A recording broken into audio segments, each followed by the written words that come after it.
જંબુસરના કનગામમાં દેશી દારૂના બુટલેગરોનો નવો કિમિયો, દારૂની ટેન્કો ઉતારી જમીનમાં. જુઓ શું છે અહેવાલ.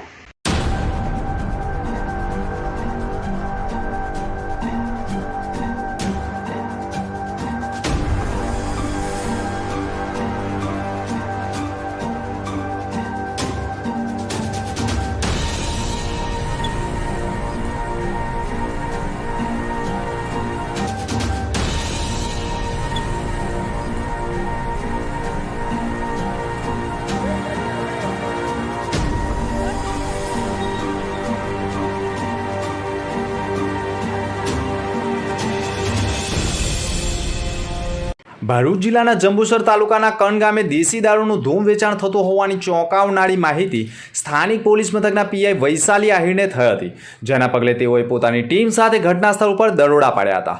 અવાવરૂ જગ્યાએ દેશી દારૂની ભઠ્ઠીઓ ઉપર સપાટો બોલાવતા જ બુટલેગરોમાં ખળભળાટ મચી ગયો હતો. સ્થાનિક પોલીસે તાત્કાલિક કાર્યવાહી કરતા નશેબાજોમાં પણ ખળભળાટ મચી ગયો હતો. સ્થળ ઉપરથી પોલીસે દેશી દારૂના જથ્થાનો પણ નાશ કરી કાર્યવાહી કરી હતી, જેના કારણે લોકોમાં ખળભળાટ મચી ગયો હતો.